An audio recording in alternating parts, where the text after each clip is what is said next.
Okay, let's read from Dr. Johnson's Rambler.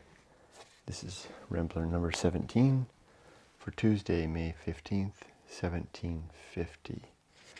The title of this short essay is The Frequent Contemplation of Death Necessary to Moderate the Passions. Sounds very stoic. Beginning with a little Latin. Mi non oracula certum, sed mors certa facit, from Lucian. And then a quote. Let those weak minds who live in doubt and fear to juggling priests for oracles repair, one certain hour of death to each decreed. My fixed, my certain soul from doubt has freed. Roe. It is recorded of some Eastern monarch that he kept an officer in his house, whose employment it was to remind him of his mortality, by calling out every morning at a stated hour, "Remember, Prince, thou shalt die." And the contemplation of the frailness and uncertainty of our present state appeared of so much importance to Solon of Athens that he left this precept to future ages: keep thy eye fixed upon the end of life. A frequent and attentive prospect of that moment which must put a period to all our schemes and deprive us of all acquisitions is indeed of the utmost efficacy to the just and rational regulation of our lives. Nor would ever anything wicked, or often anything absurd, be undertaken or prosecuted by him who should begin every day with a serious reflection that he is born to die. The disturbers of our happiness in this world are our desires, our griefs, and our fears. And to all these, the consideration of mortality is a certain and adequate remedy. Think, says Epictetus, frequently on poverty, banishment, and death, and thou wilt never indulge violent desires or give up thy heart to mean sentiments. And then there's a bit of Greek here, which I can't read. That the maxim of Epictetus is founded on just observation will easily be granted when we reflect how that vehemence of eagerness after the common objects of pursuit is kindled in our minds. We represent to ourselves the pleasures of some future possession, and suffer our thoughts to dwell attentively upon it, till that it has wholly engrossed the imagination, and permits us not to conceive any happiness but its attainment, or any misery but its loss. Every other satisfaction which the bounty of Providence has scattered over life is neglected as inconsiderable in comparison of the great object which we have placed before us, and is thrown from us as encumbering our activity, or trampled underfoot as standing in our way. Every man has experienced how much of this ardor has been remitted when a sharp or tedious sickness has set death before his eyes. The extensive influence of greatness, the glitter of wealth, the praises of admirers, and the attendance of supplicants have appeared vain and empty things when the last hour seemed to be approaching. And the same appearance they would always have if the same thought was always predominant. We should then find the absurdity of stretching out our arms incessantly to grasp that which we cannot keep, and wearing out our lives in endeavoring to add new turrets to the fabric of ambition, when the foundation itself is shaking, and the ground on which it stands is moldering away. All envy is proportionate to desire.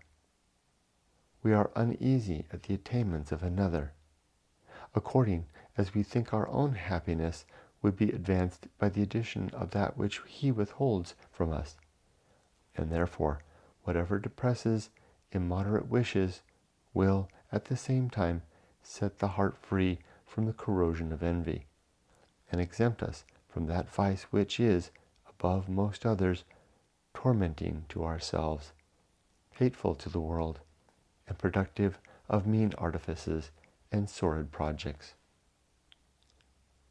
He that considers how soon he must close his life will find nothing of so much importance as to close it well, and will therefore look with indifference upon whatever is useless to that purpose.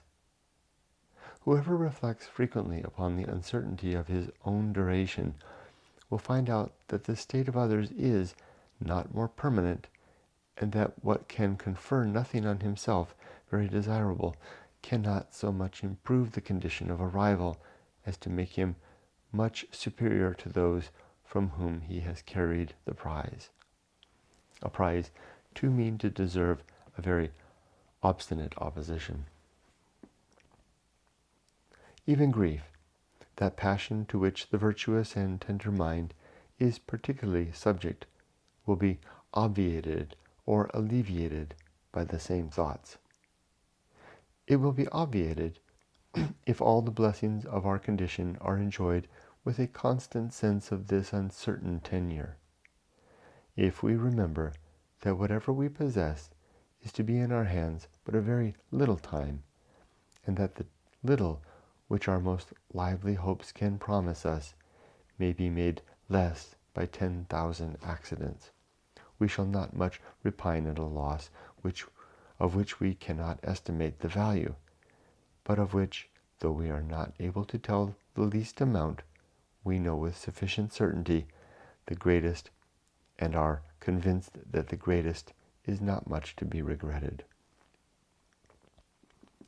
But if any passion has so much usurped our understanding as not to suffer us to enjoy advantages with the moderation prescribed by reason, it is not too late to apply this remedy when we find ourselves sinking under sorrow and inclined to pine for that which is irrecoverably vanished. We may then usefully resolve the uncertainty of our own condition and the folly of lamenting that from which, if it had stayed a little longer, we should ourselves have been taken away. With regard to the sharpest and most melting sorrow, that which arises from the loss of those whom we have loved with tenderness, it may be observed that friendship between mortals can be contracted on no other terms than that one must sometime mourn for the other's death. And this grief will always yield to the survivor one consolation proportionate to his affection. For the pain, whatever it be, that he himself feels, his friend has escaped. Nor is fear, the most overbearing and resistless of our passions, less to be temperated by this universal medicine of the mind. The frequent contemplation of death, as it shows the vanity of all human good, discovers likewise the lightness of all terrestrial evil, which certainly can last no longer than the subject upon which it acts, and according to the old observation, must be shorter as it is more violent.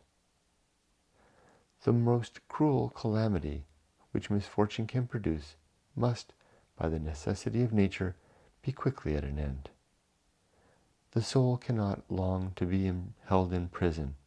The soul cannot long be held in prison, but will fly away and leave a lifeless body to human malice. Some Latin. Ridicet sui lubidraria trunci, and soaring mocks the broken frame below. The utmost that we can threaten to one another is that death, which indeed we may precipitate but cannot retard, and from which therefore it cannot become a wise man to buy a reprieve at the expense of virtue, since he knows not how small a portion of time he can purchase, but knows that, whether short or long, it will be made less valuable by the remembrance of the price at which it has been obtained. He is sure that he destroys his happiness, but he is not sure that he lengthens his life. The known shortness of life, as it ought to moderate our passions, may likewise, with equal propriety, contract our designs. There is not time for the most forceful genius and most active industry to extend its effects beyond a certain sphere. To project the conquest of the world is the madness of mighty princes. To hope for excellence in every science has been the folly of literary heroes. And both have found at last that they have panted for a height of eminence denied to humanity, and have lost many opportunities of making themselves useful and happy by a vain ambition of obtaining a species of honor which the eternal laws of providence have placed beyond the reach of man. The miscarriages of the great designs of princes are recorded in the histories of the world, but are of little use to the bulk of mankind, who seem very little interested in admonitions against errors which they cannot commit. But the fate of learned ambition is a proper subject for every scholar to consider. For who has not occasion to regret the dissipation of great abilities in a boundless multiplicity of pursuits, to lament the sudden desertion of excellent designs upon the offer of some other subject made inviting by its novelty, and to observe the inaccuracy and deficiencies of works left unfinished by too great an extension of the plan? It is always pleasing to observe how much more our minds can conceive than our bodies can perform. Yet it is our duty, while we continue in this complicated state, to regulate one part of our composition by some regard to the other. We are not to indulge our corporal appetites with pleasures that impair our intellectual vigor, nor gratify our minds with schemes which we know our lives must fail in attempting to execute. The uncertainty of our duration might at once to set bounds to our design, ought at once to set bounds to our designs, and add incitements to our industry. And when we find ourselves inclined either to immensity in our schemes or sluggishness in our endeavors, we may either check or animate ourselves by recollecting, with the father of physic, that art is long and life is short.